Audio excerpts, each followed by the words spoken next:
دیکھیں اس طرح سے شدت کے ساتھ لوگ جو ہے وہ اطاعت کر رہے ہوتے ہیں، جبکہ وہ شادی تھی گھر میں تو وہ جائز طریقہ، یعنی کوئی فرض سی چیزوں میں نہیں ہے کہ سو ہی جانا چاہیے، لیکن ہاں نبی صلی اللہ علیہ وسلم کو ناپسندیدہ تھا۔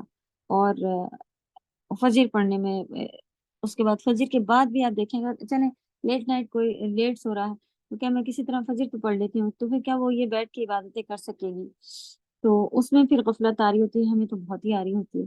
اللہ توفیق دے کہ ہم لوگ اپنے وقت کا صحیح صحیح طریقے سے اس کا نظام بنا لیں، تو تھوڑی دن آپ کریں گی، آپ پھر مصیبت آتی کہ وہ لوگ ہی اتنی لیٹ آ رہے ہوتے ہیں اور لوگ ہی لیٹ کر دیتے ہیں، کبھی کسی کی کال آ گئی، کبھی اگر آپ اپنا روٹین بنا لیں گی تو دھیرے دھیرے پھر لوگوں کو بھی پتہ چل جاتا ہے کہ اس وقت وہ سو جاتی ہیں، اب نہیں جانا۔ کچھ دن سیٹنگ ان کو بھی مشکل ہو گیا، اپنے کو بھی، لیکن یہ ہے کہ الحمدللہ لوگ دھیرے دھیرے سیٹ ہو جاتے ہیں۔ اور پھر کئی سارے لوگوں کے بارے میں ہم لوگوں کو بھی معلوم ہے کہ اتنے بجے کے بعد کال نہیں کرنا، وہ نہیں اٹھائیں گے، اتنے بجے کے بعد ان کے گھر نہیں جانا، وہ سوتی ہوئی ملیں گی۔ سبحان اللہ، اللہ توفیق دے نیک کاموں کو عمل پر لانے تک کی، آمین یا رب۔ تو آیت نمبر 3 اب دیکھیں گے، واللیل اذا سجا، اور رات کی جب وہ چھا جائے، پھر ما ودعک ربک وما قلی، اے نبی آپ کے رب نے آپ کو نہ چھوڑا ہے اور نہ وہ ناراض ہوئے ہیں، جیسا کہ کافر سمجھ رہے تھے، ایسا کچھ بھی نہیں تھا۔ اللہ سبحانہ وتعالیٰ نے ڈکلیئر کر دیا اور بتا دیا کہ نہ چھوڑا ہے نہ ہی ناراض ہوئے ہیں۔ والآخرۃ خیر لک من الاولی، اور یقیناً آپ کے لیے آخرت دنیا سے بہتر ہے، اس لیے کہ آخرت میں اللہ تعالیٰ نے آپ کو جو عزت اور رفعت عطا فرمانی ہے اور جن نعمتوں اور کرامتوں سے نوازنا ہے، دنیا میں اس کا تصور بھی نہیں کیا جا سکتا۔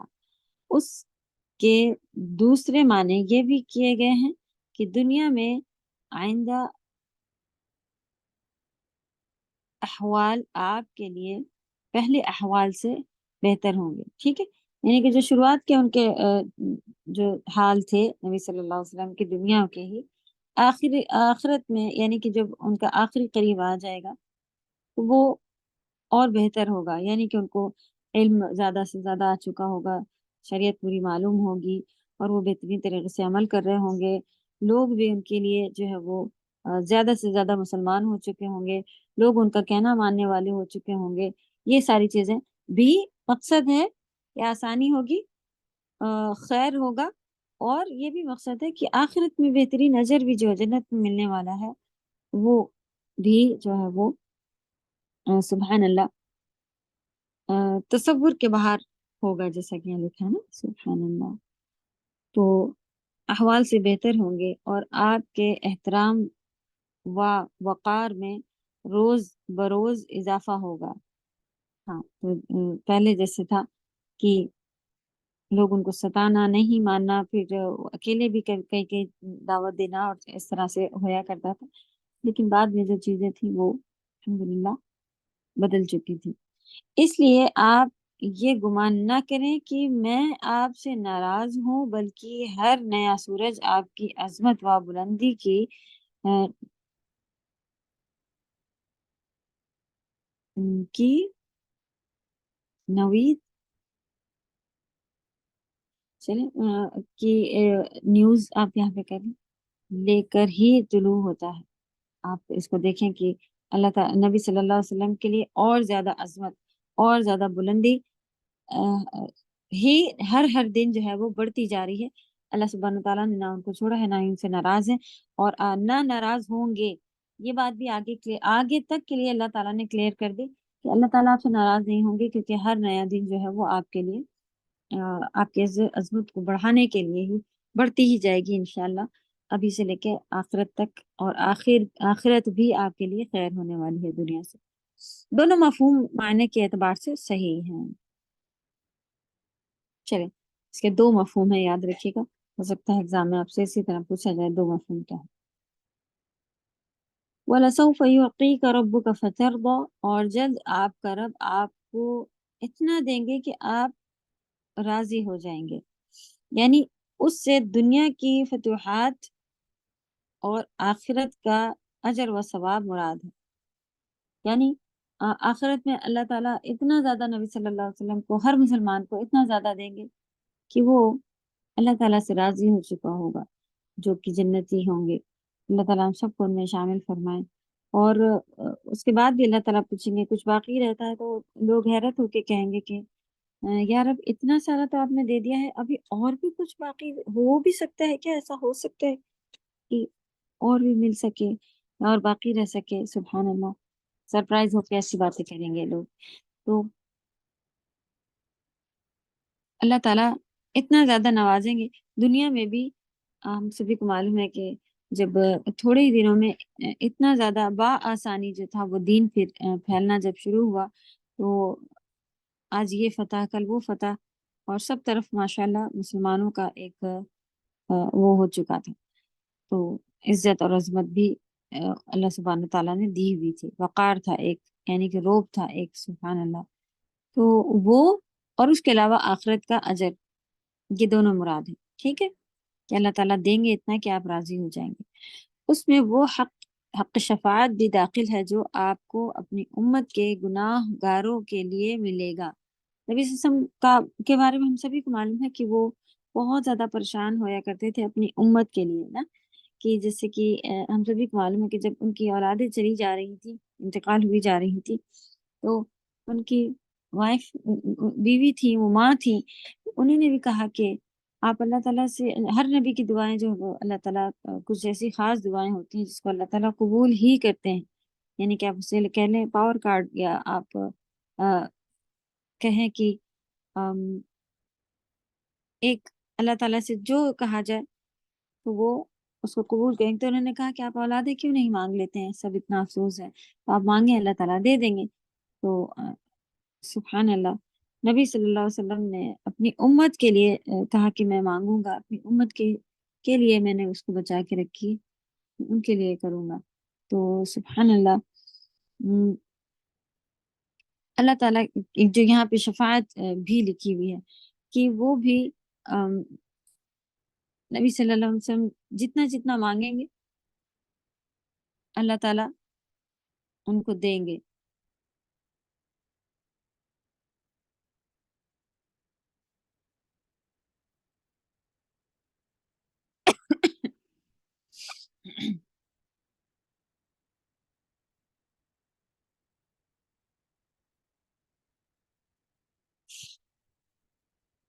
میری آواز آ رہی ہے؟ بیچ میں کال آ گئی تھی۔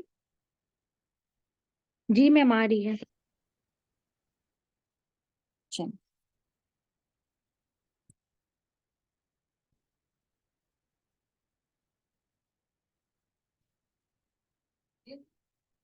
ہوں ہوں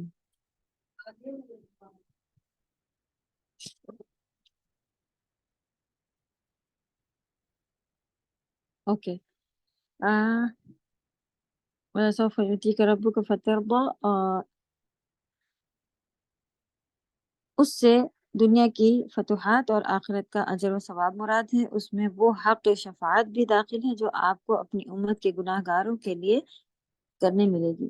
ہم سبھی کو معلوم ہے کہ نبی صلی اللہ علیہ وسلم کی شفاعت سے کچھ لوگ ایسے ہوں گے کہ ان کو ان کے گناہ ہے کہ وہ سب بتا کر کے اور جہنم میں پھینک دیا بھی جائے گا، لیکن الحمدللہ نبی صلی اللہ علیہ وسلم کی سفارش سے ان کو پھر نکالا جائے گا۔ اچھا، تو یہ کس کو نصیب ہوگی جو صبح شام 10 بار یہ پڑھ لینے سے بھی ہم سبھی کو معلوم ہے کہ اس میں بھی جو ہے وہ اجر مل جاتا ہے ماشاءاللہ نبی صلی اللہ علیہ وسلم کی شفاعت کا۔ اور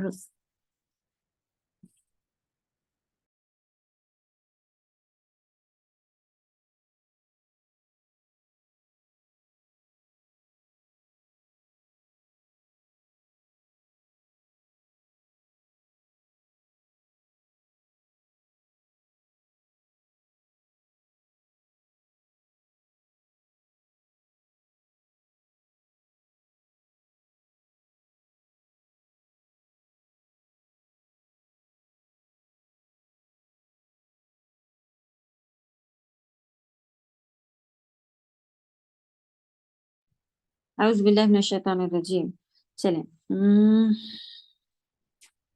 تو صبح شام کے اذکار میں سے درود پڑھا کریں 10 10 بار نبی صلی اللہ علیہ وسلم پر. اس کے علاوہ بھی دعا میں بھی ہم سب کو معلوم ہے کہ نبی صلی اللہ علیہ وسلم نے ایسا فرمایا تھا نا کہ ایک نے کسی نے پوچھا تھا کہ میں کتنی بار درود و سلام کیا کروں اور پھر دعا جو ہے وہ کرا کروں. تو اس کے بارے میں نبی صلی اللہ علیہ وسلم نے بتایا دھیرے کہ اتنا کر لیا کرو. ہاں اتنا کر لیا, اس سے زیادہ کرو تو زیادہ بہتر ہے. اس نے پوچھا میں اتنا اگر کروں تو, انہوں نے کہا ہاں اگر اس سے اور زیادہ کر لو تو بہتر ہے. تو اس نے کہا کہ میں پوری دعا میں اگر یہی درود ہی مانگ لوں تو انہوں نے کہا یہ سب سے بہتر ہو جائے گا. سبحان اللہ. تو ہمیں بھی اپنی حاجتوں کو اس طرح سے پیش کرنے کے ساتھ ساتھ ہم کہہ سکتے ہیں اللہ تعالیٰ سے, لیکن زیادہ سے زیادہ ہمیں درود نبی صلی اللہ علیہ وسلم پر پڑھتے رہنا چاہیے. اور بہت بہت اس سے زیادہ اپنے, اگر ہمیں دعا مانگنے کا بھی وقت اگر ہمیں نہیں مل پا رہا ہے اور ہم صرف درود پڑھے جا رہے ہیں, غافل دل سے نہیں, اچھے حاضر دل کے ساتھ, تو انشاءاللہ بہت زیادہ اس کا اجر ملتا ہے. اللہ نبی صلی اللہ علیہ وسلم کی محبت کو دل میں محسوس کرتے ہوئے. اور پھر ہمیں معلوم ہے کہ کچھ کمی پیشی رہ جاتی ہے. شفاعت کن کو ملے گی کہ بچے کر رہے ہیں, حافظ قرآن اگر کوئی ہے, شہید کوئی ہے, وہ کر رہے ہیں. تو ایکچولی اللہ تعالیٰ نے ان کی عزت بڑھانے کے لیے, اللہ تعالیٰ پہلے ہی راضی ہو چکے ہوتے ہیں.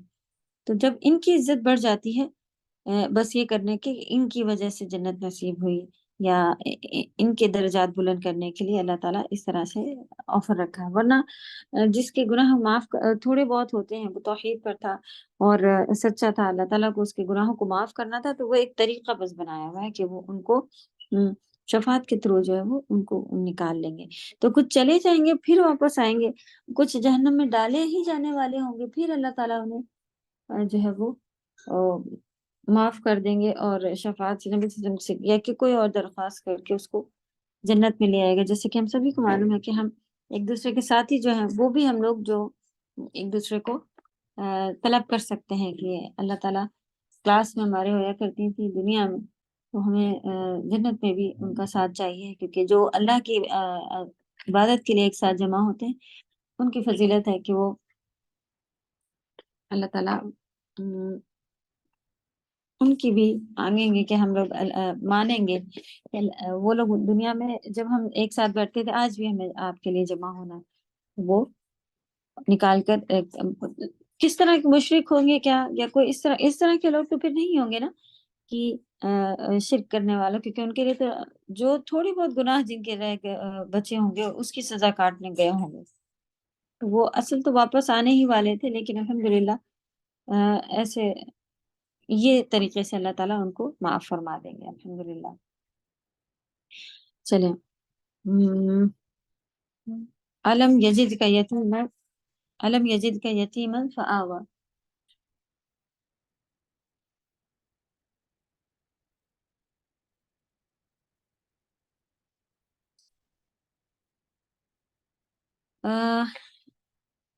باپ کے سہارے سے بھی آپ محروم تھے, ہم نے آپ کی دستگیری اور چارہ سازی کی, یعنی کہ آپ کو تھاما اور آپ کے لیے آپ کے دادا اور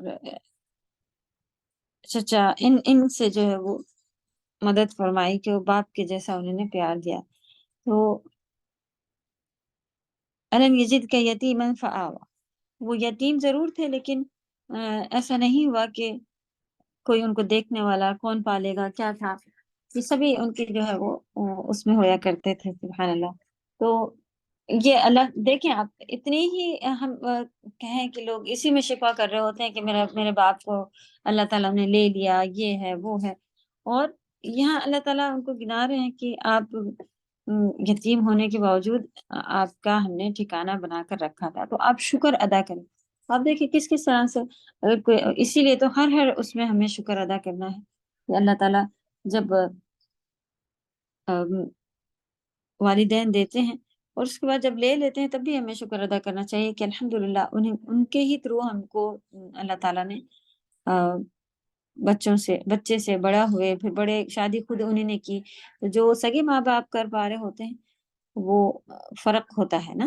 تو ہر چیز میں ہمیں الحمدللہ یہ چیز محسوس کرنی ہے، جیسے یہاں پر اللہ تعالیٰ نے نبی صلی اللہ علیہ وسلم کو ان کے ساری نعمتیں یاد دلائیں.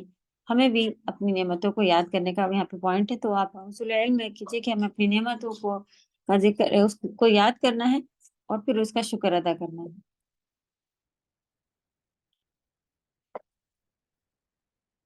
اور آپ پہلے دست ویسے ہاتھ تھامنے کے حساب سے ہوگا کہ تھوڑا نہیں، اللہ تعالیٰ نے ہاتھ تھام کے رکھا، یہ میننگ ہوگی انشاءاللہ. اور آپ پہلے اپنے دادا عبد المطلب کی کفالت میں رہے.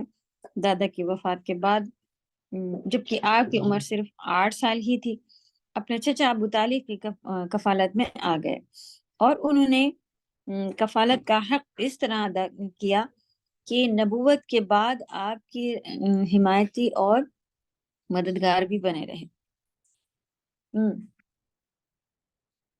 تو جب نبی بن گئے اور زیادہ پھر مصیبتیں آنے لگ گئی کہ لوگ ہر چیز منع کرنے پر اور قتل کرنے، ہر چیز پہ مصیبتیں آ گئی تھی. اور اس کے بعد بھی وہ جو ہے نبی صلی اللہ علیہ وسلم کے حمایتی بنے رہے. کون؟ ان کے چچا ابو طالب.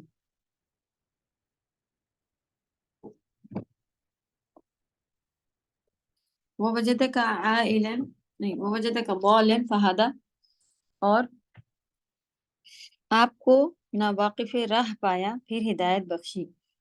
تو جیسا کہ بات ہوئی تھی، ضلالت مانے گمراہی ہوتا ہے. یہاں پر گمراہ سے مطلب یہ نہیں تھا کہ غلط راہوں میں، یہاں پر یہ تھے کہ ان کو صحیح طریقہ نہیں آ رہا تھا عبادت کا. وہ ساری چیزیں اللہ تعالیٰ نے پھر بتائیں. آپ کو دین، شریعت اور ایمان کا پتہ نہیں تھا، ہم نے آپ کو راہیاب کیا، یعنی کہ راستہ دکھا دیا. نبوت سے نوازا اور کتاب نازل کی، ورنہ اس سے قبل آپ ہدایت کے لیے سرگرداں تھے. یعنی ہدایت کا کوئی راستہ اللہ تعالیٰ کی طرف سے وحی کے علاوہ نہیں تھا. جیسے دوسرے مقام پر اللہ سبحانہ تعالیٰ نے فرمایا ما كنت تدری ما الكتاب ولا الایمان ولكن جعلناه نورا نهدی به من نشاء من عبادنا. پہلے آپ نہیں جانتے تھے کہ کتاب کیا ہے اور ایمان کیا ہے، لیکن ہم نے اسے نور بنایا، ہم نے اس کے ذریعے سے اپنے بندوں میں سے جسے چاہتے ہیں ہدایت دیتے ہیں. اللہ تعالیٰ اس کے تھرو ہدایت دیتے ہیں. تو جو بھی آپ سے کہے کہ اللہ توفیق دیں گے، اللہ ہدایت دیں گے، ہم لوگ بھی دعا دیتے ہیں. تو اگر اب تو یہ دعا بھی کسی کو بری لگ رہی ہوتی ہے کہ کیا ہم ہدایت والے نہیں ہیں، آپ جو ہمارے لیے ہدایت کی دعا کہہ رہی ہیں کہ اللہ آپ کو ہدایت دے. کیونکہ اسی کچھ عجیب سے ہی الفاظ میں ہم لوگ کا تانا ٹائپ ہی ہوتا ہے کہ اللہ آپ کو ہدایت دے. تو عام طور پہ اگر ہم کسی کو دعا دے دیں تو لکھنے کے بعد ہم بھی سوچ رہے ہوتے ہیں کہ کہیں یہ برا نہ مان جائے. تو لیکن الحمدللہ اپنے لیے بھی جب ہم ہدایت مانگ رہے ہوتے ہیں، اللہم انی اسألک الہدی والتقی والعفاف والغنی، بہترین دعاؤں میں سے دعا ہے. تو دوسروں کو بھی آپ کو پھر وہی چیز جو ہے وہ پسند کرنی چاہیے کہ زیادہ سے زیادہ جو ہے وہ ہدایت والے یعنی قرآن کی معلومات والے ہم بنیں گے، اس پر عمل کرنے والے بنیں گے تو فائدہ ہوگا. چلو. استاذہ جی السلام علیکم. وعلیکم السلام ورحمۃ اللہ. استاذہ یہ وجدکا میں 2 واو ہے، تو پہلا تو اور کے لیے ہے، دوسرا کس لیے ہے؟ وجدہ اس کا خود کا روٹ ورڈ ہے. وجدہ، وجدہ مانے ہوتا ہے پانا، پانا.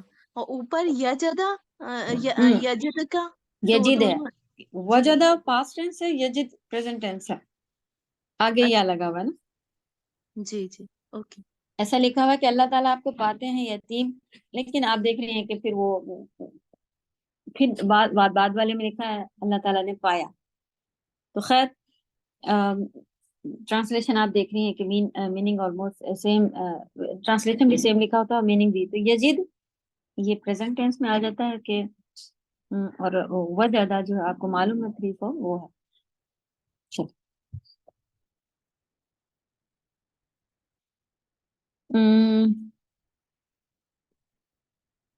کہاں تک پڑھا تھا؟ چلے یہاں سے پڑھتے ہیں.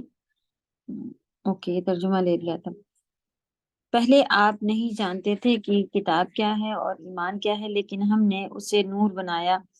ہم اس کے ذریعے سے اپنے بندوں میں سے جسے چاہتے ہیں ہدایت دیتے ہیں.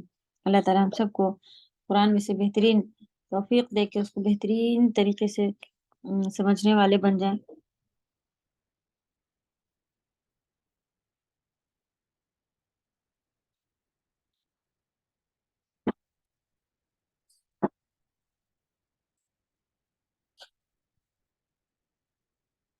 میری آواز کر رہی ہے آپ لوگوں کو؟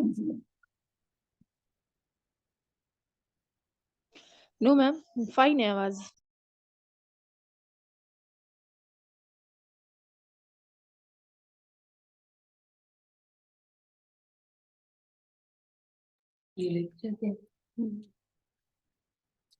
چلیں کنٹینیو کرتے ہیں پھر.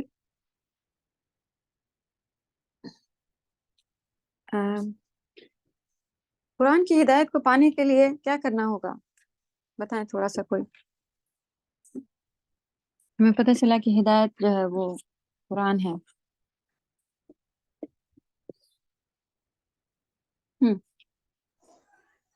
قرآن کا علم.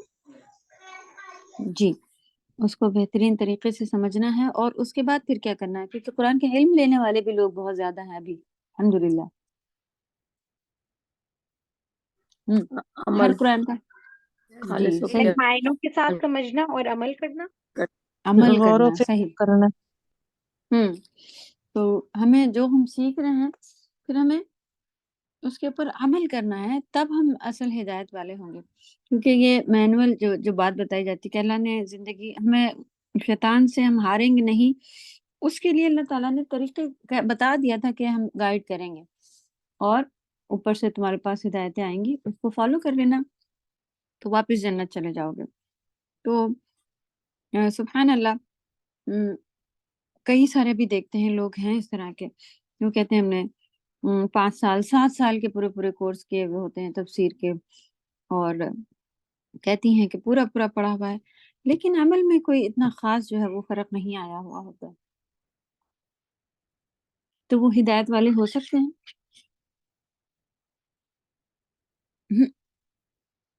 آپ کے اندر بھی اگر ہمارے خود اگر ہمیں چیک کرنا ہمارے اندر بھی اگر یہ چیز آ رہی ہے کہ علم آ گیا، سیکھ لیا، سمجھ لیا، لیکن ابھی تک عمل کی توفیق نہیں مل پا رہی ہے کہ ہم اسے اپنی عام زندگی میں اپنے روز روٹین میں اس کو اتار سکیں، تو اس کا مطلب ہے کہ آپ کا علم جو ہے وہ بھی اتنا مضبوط اور اتنا اچھا والا نہیں ہوا کہ آپ کو عمل تک لے کے آ جائے. آپ کو اسے ریپیٹ کرنے کی ضرورت ہے. پھر آپ یہ نہیں کہیں کہ میں نے تفسیر پڑھی بھی ہے، مجھے نہیں ضرورت ہے تفسیر کی کلاسز میں پیسے دینے کی، تفسیر کی کلاس میں ٹائم دینے کی، کیونکہ یہ تو میرا پڑھا ہوا ہے، کچھ اور کرنا چاہیے. نماز ہے، آپ نے پوری نماز سیکھ چکے ہیں اور پوری کمی بھی رہ گئی ہو، کمی نہ بھی رہ گئی ہو، لوگ بہت اچھے کورس اچھی طرح سے کیے ہیں، پھر بھی آپ دیکھیں کئی بار ایسا ہوتا ہے کہ عمل جو ہے وہ بہت لیٹ آ رہا ہوتا ہے. یہ میرے خود کے ساتھ بھی ایسا ہوا ہے کہ شروع میں ایسا دیکھ کے ان سے پوچھنے جانے کا دل چاہ رہا ہوتا تھا، اور پوچھا بھی کئی لوگوں سے کہ ماشاءاللہ آپ ایسا کیسے کر رہی ہیں، آپ یہ بھی کر رہی ہیں، وہ کیسے آپ کر پاتی ہیں، آپ بتائیے یہ وہ. تو لوگ اپنا کچھ بتا دیتے تھے، میں وہ اس طرح سے.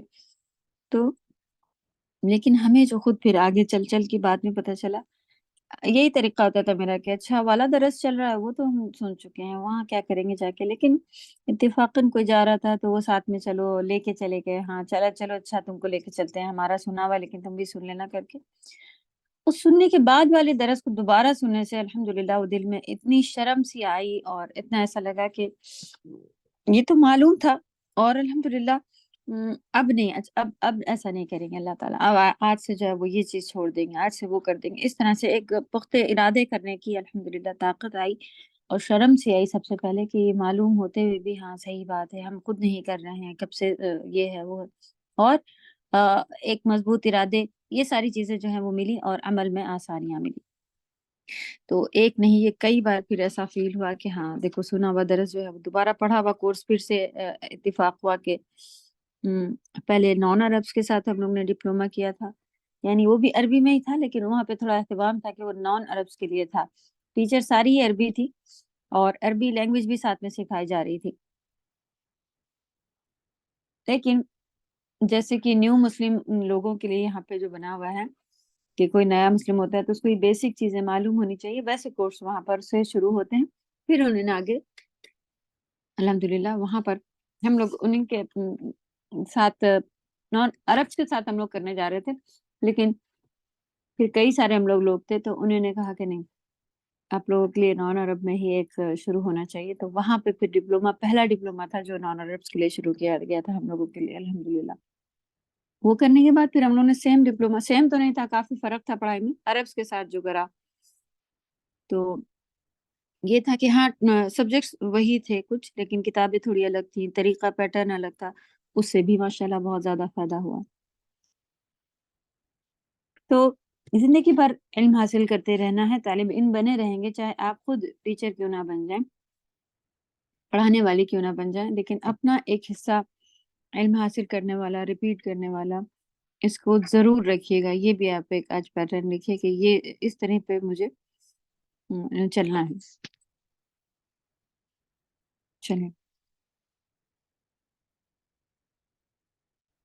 بولن کی تفسیر اور مترجمین، مفسرین اور مترجمین یعنی ترجمہ کرنے والے، تفسیر کرنے والے نے مختلف معنی کیے ہیں، لیکن معال سب کا ایک ہی ہے، یعنی کہ مقصد، نچوڑ وغیرہ۔ مثلا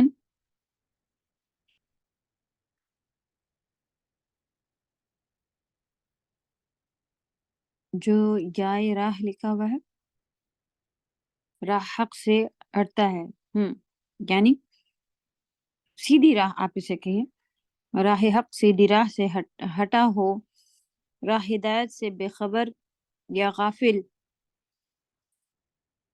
گم کردہ راہ وغیرہ، ایسے لوگوں کو ضالین کہتے ہیں، یعنی صحیح راہ سے بھٹکا ہوا ہو، حق بات اس نے نہیں مانی ہوئی ہو، ایسے لوگوں کو ضلالت میں، گمراہی میں پڑا ہوا کہا جاتا ہے۔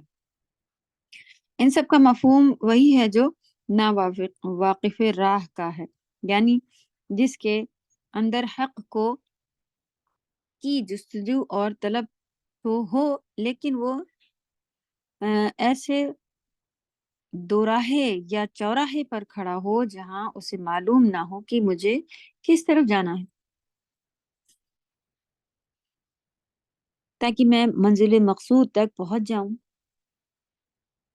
منزل مقصود یعنی جو مقصد ہے منزل پانے کا، وہاں تک پہنچ جاؤں، تو انسان کو پتہ نہیں چل رہا کہ کدھر سے حق ملے گا، یہ بات اور ہو گئی۔ لیکن گمراہ لوگ زیادہ تر آپ نے اس لیے سنا ہوگا، جانتے بوجھتے بھی وہ اس کو چھوڑے بیٹھے ہوتے ہیں، یا پھر ان کو پتہ ہی نہیں چلا، ان کے گھر میں ایسے ہی ہو رہا تھا، اسی طرح پلے بڑے ویسے ہی کرنا شروع کر دیے، وہ بھی اسی کے اندر آ رہے ہوتے ہیں۔ آپ کی یہ گمشدگی راہ اسی وقت ختم ہو گئی جب وحی نے راستے کی وضاحت اور منزل کی نشاندہی کر دی۔ تو آپ کو میں نے اللہ تعالیٰ نے فرمایا کہ نہ واقف راہ پایا تھا، تو جیسے ہی وحی آنا شروع ہو گئی، قرآن کے ذریعے ہدایت مل گئی، پتہ چلیا کیا کرنے سے اللہ ناراض ہو رہے ہیں، کون سی چیزیں کرنے سے اللہ تعالیٰ خوش ہو رہے ہیں، کیسے زندگی گزارنے کا ہم سب کو حکم ہے۔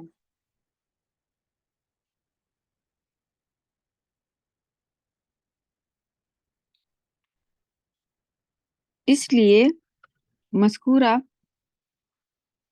تراجم میں سے کسی ترجمے سے بھی آپ کی تنقیص شان، تنقیص، اچھا تراجم جو ہے وہ ترجمے سے ورڈ بنا ہوا ہے، ٹرانسلیشن سے، یعنی اس ورڈ کا اگر ٹرانسلیشن کیا جائے تو تنقیص نقص یعنی نقصان والا جو نقص ہوتا ہے، اور ناقص والا جو نقص ہوتا ہے، شان میں کوئی کمی نہیں ہوتی ہے، جیسا کہ بعض لوگ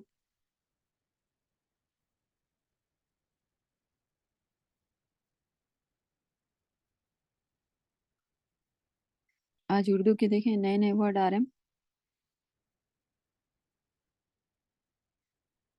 کچھ لوگوں کا ایسا کہنا ہے کہ اس کے ترجمے میں تھوڑی چینجز کری جائے، کہ اس طرح سے نہیں کہنا چاہیے، نبی صلی اللہ علیہ وسلم کو ضالن کہنا جو ہے وہ یہ میننگ نہیں تھی، اللہ سبحانہ و تعالیٰ ایسا کہنا چاہ رہے تھے، تو اس لیے گمراہ کے بجائے اور تھوڑا اچھا ورڈ کہ ناواقف راہ لکھ دیا گیا ہے، اور لیکن اس سے بھی کوئی ترجمہ چینج نہیں ہوا ہے، اور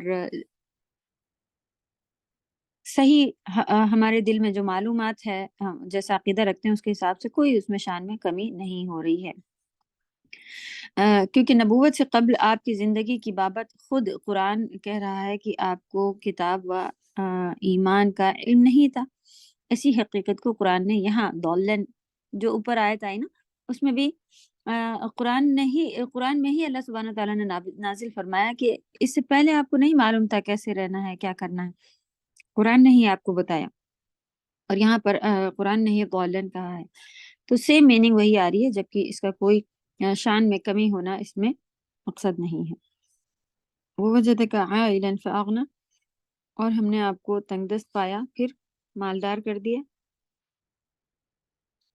فَأَغْنَى، پس اس نے غنی تونگری کر دیا، نہیں تونگر یعنی تونگر کا مطلب ہے اپنے سوا آپ کو ہر ایک سے بے نیاز کر دیا۔ بے نیاز ہم لوگ پڑھ چکے ہیں، یعنی کہ جو کسی کا محتاج نہ ہو، لیکن اللہ سبحانہ وتعالیٰ کے لیے کیا تھا کہ یہ ہر کوئی اس کے محتاج ہوتے ہیں۔ الصمد کی میننگ میں یہ آ رہا تھا نا، بے نیاز کی میننگ کیا ہوتی ہے کہ جسے کسی کی ضرورت نہ ہو۔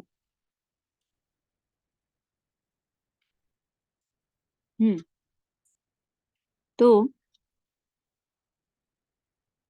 اس کے لحاظ سے پیسے ہوں یا کوئی کام ہو، کسی کے آگے جھکنا ہو، لائن لگا کے ویٹ کرنا ہو کہ بھئی وہ نہیں آئیں گے، وہ منع کر دیں گے تو نہیں ہوگا، وہ ساری چیزوں سے انسان جو ہے وہ اگر غنی ہو جاتا ہے تو مطلب ان ساری چیزوں سے آگے نکل جاتا ہے۔ تو ہر ایک اپنے سوا آپ کو ہر ایک سے بے نیاز کر دیا، یعنی صرف اللہ تعالیٰ کے محتاج رہے وہ، اور کسی کے بھی محتاج نہیں تھے۔ بس آپ فقر میں صابر اور غنا میں شاکر رہے۔ اللہ تعالیٰ ہم سب کو بھی توفیق دے۔ جب ان کے اوپر تنگ دستی تھی تو وہ نبی صلی اللہ علیہ وسلم کیسے تھے؟ صبر والے رہے، اور جب ان کے اوپر الحمدللہ مالداری تھی تو وہ شکر گزار رہے۔ اللہ تعالیٰ ہم سب کو بھی ایسا بنایا یا رب۔ اصل تونگری دل کی تونگری ہے، جیسا خود نبی کریم صلی اللہ علیہ وسلم کا بھی فرمان ہے۔ تونگری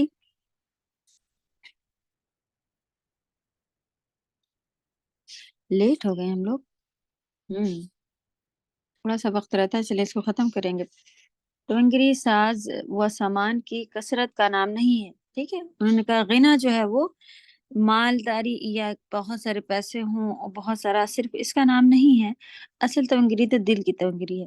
آپ دیکھیں بہت سارے لوگ ایسے ہیں جن کو برانڈس اور ایک دوسرے کو دیکھ کر کے، اور اس نے میری دوست نے نیا بیگ لیا، دیکھا ہے یہاں میں بچے سے ٹین ایج سے لے کے کئی سارے لوگ جو ہیں گزرے ہیں، دیکھا ہے ایسے لوگوں کو۔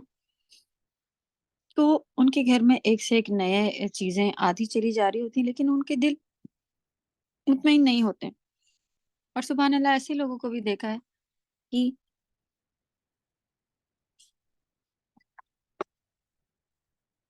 ان کا کہنا ہوتا ہے کہ الحمدللہ یہ بیگ چل رہا ہے تو دوسرا بیگ لینے کی ضرورت نہیں ہے، خوش بھی ہوتے ہیں، اسی بیگ میں خوش ہوتے ہیں، اسی گھڑی میں، اسی شوز میں خوش ہوتے ہیں، اور ایسا لگ رہا ہوتا ہے ان کو کہ پیسہ ہے اور دوسرا بیگ لینے کے بجائے اور دوسرا لے رہا ہوتا ہے تو اس میں کمپٹیشن جیسا دھیان نہیں جا رہا ہوتا، ان کو ایسا لگتا ہے کہ ایک تھا تو اس نے کیوں لیا، اب یہ پہلا والا کہاں رکھتا پھرے گا، اس کو کیا کرے گا، اور یہ ساری چیزیں بھی دھیان میں آ رہی ہوتی ہیں کہ اللہ تعالیٰ کی طرف سے یہ کہتے ہیں میرے پاس پیسہ ہے تو میں اس کو اللہ کی راہ میں لگا دیتا ہوں، اور بیگ خریدنے سے کیا فائدہ، سبحان اللہ، اللہ تعالیٰ اجر دے اور ایمان کے بہترین لیول پر اسی طرح ہم سب کو بھی اور جو لوگ ہیں ان کو قائم رکھے، نظر بد سے بچائے، اپنے حفظ و امان میں رکھے، اور جو لوگ نہیں اس طرح کے ہیں تو آپ دیکھیں ان کو کیسی بے چینی ہے، ایک لینے کے بعد، دو لینے کے بعد، اب وہ کیونکہ ہر چیز جو ہے وہ پرانی ہونا شروع ہو جاتی ہے، جب آپ کو کوئی بھی یہ دنیا کی یہ ایک اثر ہے کہ بہترین سے بہترین جگہ جب تک آپ پہنچے نہیں ہوتے، وہاں پہنچنے کے بعد پھر ساری اس کی ایکسائٹمنٹ جو ہے وہ ہو گیا، کر لیا، ختم، جو دیکھ رہا ہوتا ہے، جو پہنچ جاتا ہے اس کے لیے پھر وہ ایسا ہو جاتا ہے اوکے کر تو لیا، کھا تو لیا، گھوم تو لیا، روز تو یہی کھا رہے ہیں تو یہی دیکھ رہے ہیں، اور جن کو ہم فوٹو دکھا رہے ہوتے ہیں وہ سوچ رہے ہوتے ہیں ارے کتنا انجوائے کر رہی ہوگی، کتنا مزہ آ رہا ہوگا، اور کتنا یہی ہوگا۔ انسانی فطرت تو یہ ہے کہ بس وہ جا کے پہنچ گئی ہے نا، وہ کر چکی، مزہ ختم، اب پھر اس کے دوسری چیزیں، تو دل مطمئن، دل کا یہ چیز جو ہے وہ کبھی ختم نہیں ہو رہی ہوتی ہے، اس کو دنیا میں پورے کرنا تو یہ بہت بڑی بیوقوفی لگتا ہے۔ اللہ تعالیٰ توفیق دے کہ اس کو ہم لوگ اس لگن کو جنت کے لیے بچا کے رکھیں کہ ہمیں جنت کسی طرح اللہ کو راضی کرنا ہی کرنا ہے، اللہ کو ناراض نہیں ہونے دینا ہے، جس کا پھر ہمیں گفٹ جنت ملے گا۔ اللہ توفیق دے ہم سب کو اس کی، آمین۔ چلیں پھر اس کے بعد میں ہمیں 3 حکم یہاں پہ ملے تھے۔ اچھا جی، حدیث باقی رہتی ہے، کثرت تمگیری، جی ہم نے پڑھ لی کہ مال اس کا نہیں، دل گشادہ ہونا چاہیے، تو ہم تھوڑے میں ہی اگر ہم خوش ہونا شروع کر دیں تو پھر یہ سب سے بڑی سکون کی بات ہوتی ہے کہ دل کسی کا مطمئن ہو۔ آپ دیکھیں سامان پہ سامان، چیزوں پہ چیزیں، خواہش پہ خواہشیں آتی جائیں، پوری ہوتی جائیں، تو کیا دل ان کے خوش ہو جاتے ہیں؟ نہیں ہوتے، جب تک اللہ تعالیٰ دل کی سکونی اس کو عطا نہ کر دے۔ یہ سب سے بڑا گفٹس میں سے آج کل تو بہت ہی زیادہ یہ چیز ہے کہ کسی کے دل جو ہیں وہ مطمئن ہی نہیں ہے، اچھے خاصے ہوتے ہوئے بھی لوگوں کو ہارٹ اٹیک اور کیا کیا چیزیں جو ہے وہ ہونا تکلیفیں ہیں۔ اللہ ہم سب کو جسمانی، ایمانی، ہر طرح کی تکلیفوں سے بچائے اور قوت عطا کرے، آمین یا رب۔ آپ کی تونگری بھی اسی بے نیازی کی مظہر تھی، نبی صلی اللہ علیہ وسلم کو بھی کیا کیا چیزیں آفر کی گئی تھی نا، ورنہ سب جانتے ہیں کہ آپ کی زندگی نہایت ہی سادہ اور عسرت کی تھی، یعنی کہ ایزی اور مشقت ایک عام آدمیوں جیسی تھی، نہ کہ امیرانہ شان و شوکت اور شاہانہ ٹھاٹ باٹ کی۔ فَأَمَّا الْيَتِيمَ فَلَا تَقْهَرْ، لہٰذا آپ یتیم پر سختی نہ کریں بلکہ اس کے ساتھ نرمی و احسان کا معاملہ کریں۔ تو یتیم کے ساتھ بہت اچھے سے ہم سبھی کو رہنے کی یہاں پر حکم ملا ہے، اللہ توفیق دے، آمین۔ وَأَمَّا السَّائِلَ فَلَا تَنْهَرْ، اور سوالی کو نہ جھڑکا جائے، اس سے سختی اور تکبر نہ کیا جائے۔ مانگنے والے کے ساتھ اگر ہم دے نہیں پا رہے تو اس کو کم سے کم بری نظر سے دیکھنا یا بھگانا یا ڈانٹنا، اسے نہیں کرنا چاہیے، نہ درشت اور تلخ لہجہ اختیار کریں، بلکہ جواب بھی دینا ہو تو پیار اور محبت سے دیں۔ اللہ توفیق دے ہم سب کو۔ وَأَمَّا بِنِعْمَةِ رَبِّكَ فَحَدِّثْ، اس کے بارے میں بھی ڈسکس کر چکے تھے کہ اللہ تعالیٰ نے آپ پر جو احسانات کیے ہیں، مثلا ہدایت اور رسالت، نبوت سے نوازا، یتیمی کے باوجود آپ کی کفالت و سرپرستی کا انتظام کیا، آپ کو قناعت و توانگری یعنی کہ غنا جو تھا وہ اور دیگر چیزیں عطا کی، انہیں جذبات تشکر یعنی تشکر شکر کے لحاظ سے و ممنونیت کے ساتھ بیان کرتے رہیں۔ شکر، صبر، ان سب چیزوں کے ساتھ بیان بھی کرتے رہیں کہ اللہ کا شکر ہے کہ چیزیں چھپانا پھر ہر ایک سے، لوگ بھی ایسا کرنے لگتے ہیں کہ نظر لگ جائے گی، کوئی اس طرح کا آ کے بیٹھا غریب غریب تو وہ اس کو بھی احساس ہو جاتا ہے کہ ہم آئے، انہوں نے جلدی جلدی چھپانا چیزیں شروع کر دی، کہ ہم چرا لیتے، کیا ہم حسد کر رہے تھے، جل رہے تھے، کچھ بھی تو نہیں تھا، تو اس کا بھی دل دکھتا ہے۔ یا پھر اس کے اندر یہ بھی بات آ جاتی ہے، جان بوجھ کر آپ لوگوں ایسے لوگوں کے سامنے نکال کے نہ رکھے، لیکن فوراً آئے ہٹاؤ چھپاؤ بچاؤ نہیں دکھاؤ ان کو، ایسا بھی نہیں کرنا چاہیے، سامنے کا دل دکھے گا نا۔ تو پھر ہمیں یہ بھی دیکھنا چاہیے کہ اپنی حالت عجیب سی بنائے بیٹھے ہوئے ہیں کہ بھئی مسلمان ہیں، زیادہ پیسہ نہیں خرچہ کرنا چاہیے، عجیب سے کپڑے تھوڑے خراب ہو گئے، پھٹ گئے ہیں، جو کچھ ہے استطاعت ہے لینے کی لیکن نہیں لے رہے ہیں، اور دوسری جگہوں پہ جبکہ جو ہے وہ چل رہا ہے کہ دوسرے کو بھی نہیں دے رہے ہیں، جمع بھی کرے رکھے ہیں اور اپنے اوپر بھی نہیں، یہ چیزیں نہیں آنی چاہیے۔ تو ہم اللہ نے اچھی کنڈیشن ہماری بنائی ہے دنیا میں، تو ہمیں اچھے سے بغیر اسراف کے رہنا، یہ اللہ کی نعمتوں کا اظہار ہے اور اس کا شکر پھر منہ سے بھی ادا کرنا چاہیے، اور پھر ہمیں یہ چیزیں عبادت میں مددگار جو ہے وہ ثابت ہوں، ویسے ہمیں اس کا استعمال کرنا چاہیے۔ احسانات الہی کا تذکرہ بطور تحدیث نعمت جائز اور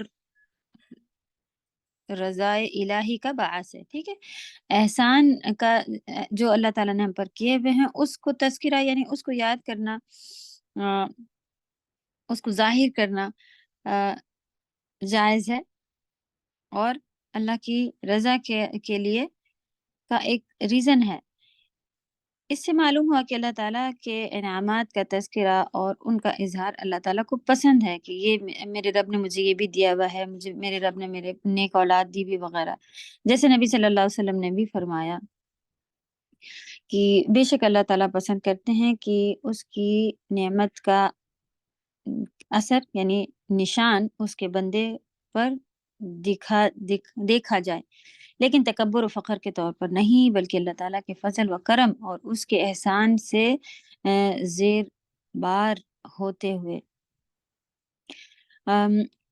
اور اس کی قدرت و طاقت سے ڈرتے ہوئے کہ کہیں وہ ہمیں ان نعمتوں سے محروم نہ کر دے، تو مل گیا ہے تب اس میں عیش کر رہے ہیں اور اب کسی شکر کی ضرورت نہیں، ایسے نہیں ہونا ہے ہم سب کو۔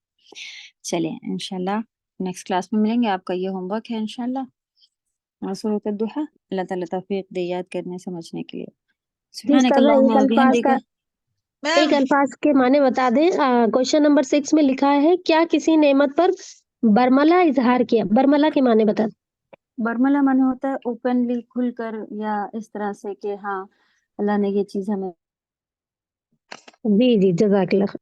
میم ایک چیز بتا دے، دونوں محفام کا مطلب کیا ہے؟ مفہوم۔ استغفرک و اتوب الیک۔ السلام علیکم ورحمۃ اللہ وبرکاتہ۔ ہلو